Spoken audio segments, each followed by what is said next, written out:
Une gare, un train, un bus, une route, des kilomètres, du temps perdu pour commencer la journée, idem pour la terminer. Dans bien des cas, tout cela pour s'installer au bureau sans vraiment quitter son ordinateur. Que de temps perdu, que de fatigue.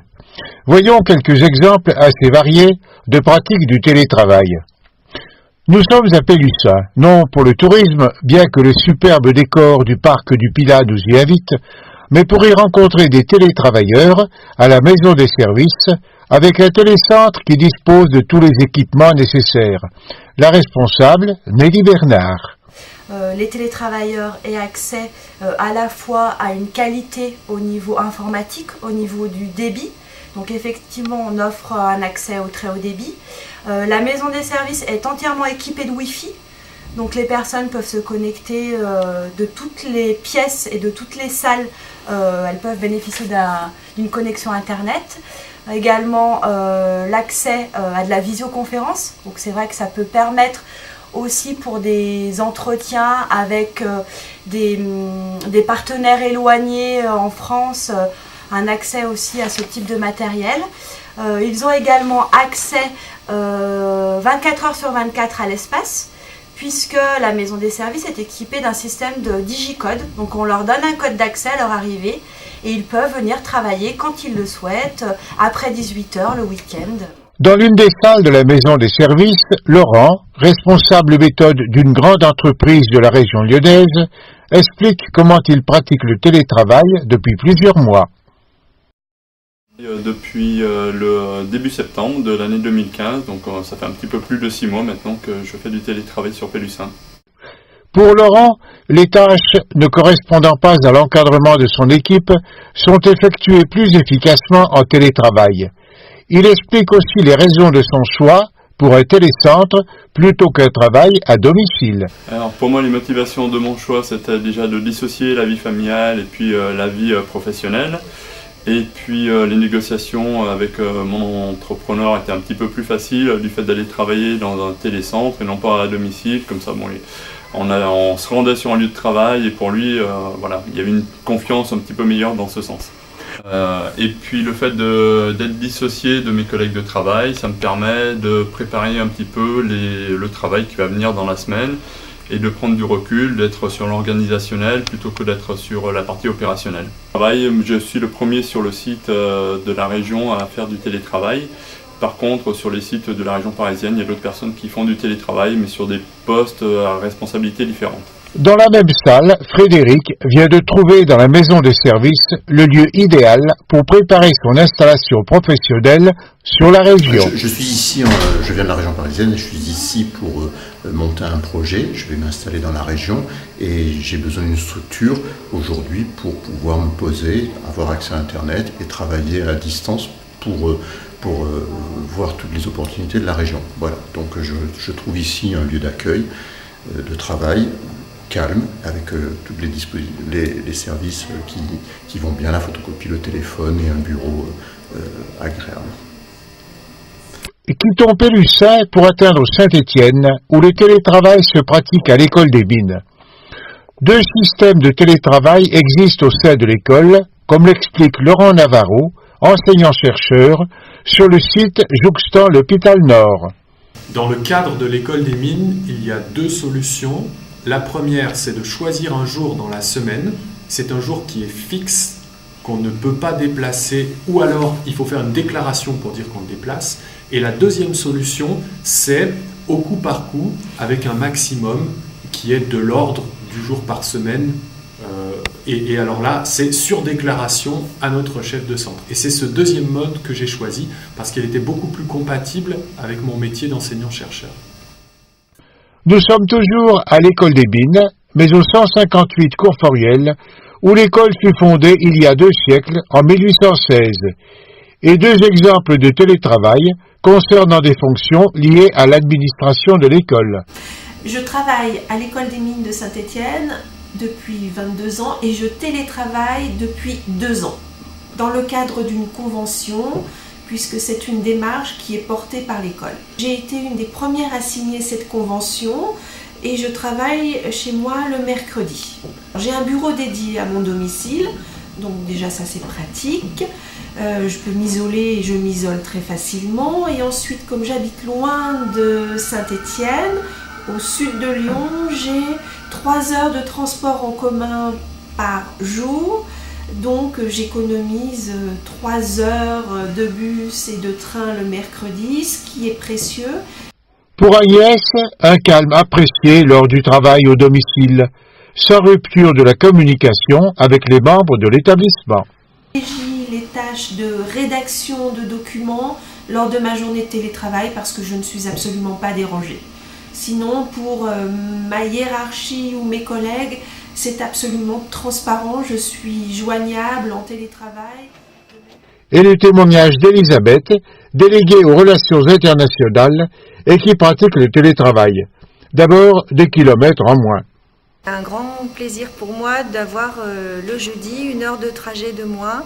Je n'habite pas très loin, j'habite sur la zone Saint-Étienne-Nord, Andrézieux-Boutéon. Ça fait à peu près 25 km depuis l'école des mines. Donc voilà, 50 km de moins en voiture, le jeudi, j'apprécie. Tellement apprécié qu'une certaine extension de ce mode de travail ne déplairait pas à Elisabeth. Alors à l'école des mines, la règle actuelle, c'est 1 jour par semaine, donc je ne peux pas l'augmenter. Si j'avais la possibilité, je passerais à 2. J'ai besoin d'être au moins 3 jours par semaine au bureau pour voir les collègues, travailler en équipe, puis voir les étudiants. Je pense que le confort de travail serait encore meilleur si j'avais 2 jours en totale autonomie chez moi avec mes dossiers. Partage du temps de travail entre l'école et le travail au domicile, un aspect déjà évoqué, et quelques détails pour améliorer encore l'organisation personnelle. Il faudrait peut-être que je rajoute un message sur ma messagerie téléphonique au bureau, peut-être aussi que dans ma signature mail, enfin quelque chose qui signale bien à tout le monde que je suis au travail, que je suis joignable, mais que je ne suis pas physiquement dans mon bureau à l'école. L'école des mines a donc inscrit le télétravail dans ses règlements. Bien souvent, la pratique est plus floue. On parle de télétravail gris. Voyons le cas de Sylvain qui télétravaille depuis longtemps de cette manière. Ça fait à peu près 6 ans maintenant que je travaille en tant que consultant et où en fait j'ai la possibilité de faire du télétravail. Donc au début j'en faisais pas trop. J'allais beaucoup dans les bureaux de mon entreprise qui était à Lyon. Et maintenant, c'est vrai qu'avec le temps, j'en fais de plus en plus. Ça évite de se déplacer, de perdre du temps dans les transports. Et c'est vrai qu'on est quand même bien chez soi pour travailler. Mais après, je pense que c'est quelque chose, il est important d'être dans... Moi, je suis célibataire, donc c'est vrai que le fait d'être tout seul chez moi, ça m'aide à travailler tranquillement. Je suis dans un espace calme. Travail au calme, moins de déplacements. Et que dire lorsque, souhaitant limiter l'usage de la voiture, on se tourne vers les transports en commun pour trouver complet le parc de stationnement. Un motif de stress qui s'ajoute à la durée du trajet. Mais revenons au télétravail gris largement pratiqué et une certaine perplexité de Sylvain à ce sujet. Il n'y a rien qui précise que je peux faire du télétravail, travailler à domicile. J'ai entendu qu'il pouvait y avoir des soucis par rapport aux assurances. Maintenant, je trouve ça un petit peu dommage parce que c'est vrai que c'est vraiment un gain de temps et un gain d'efficacité de faire du télétravail. On perd moins de temps dans les transports, mais ça se fait bien. Ce qu'il faut, c'est aimer son travail, être un petit peu rigoureux. Voilà, je pense que le télétravail est une très bonne chose. Je crois que les pays nordiques sont assez bons là-dedans et nous, les Français, un petit peu moins. Une occasion pour revenir admirer le village de Pélussin et recueillir le témoignage de Catherine. Gain de temps de transport et souplesse avec le télétravail au pôle de service. J'ai commencé le télétravail depuis fin 2014 et je viens environ 1 à 2 fois par mois, une demi-journée. Disons que le trajet le vendredi soir entre Saint-Étienne et mon domicile est très long et que pour être rentré beaucoup plus rapidement, je viens donc travailler ici, ce qui me permet de gagner au moins 2 heures sur le trajet.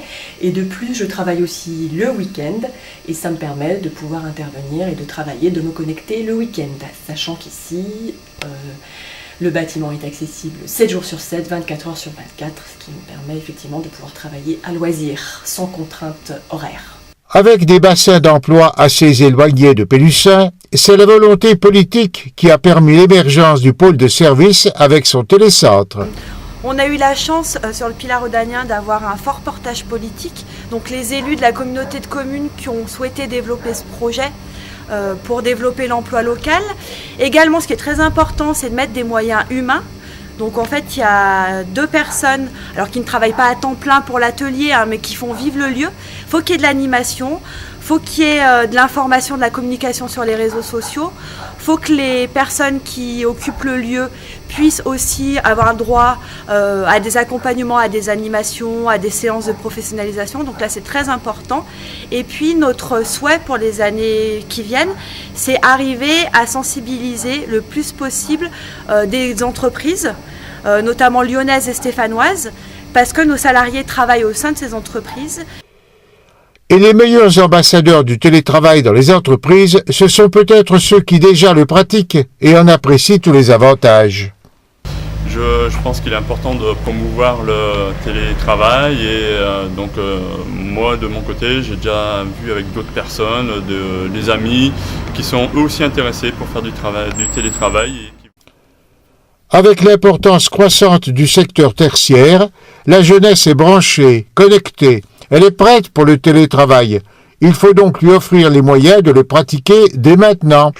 Ça sera une forme d'activité qui va énormément se développer et qui pourra être un facteur d'attractivité pour les recruteurs potentiels parce que la génération Y est une génération nomade et le télétravail devrait la séduire.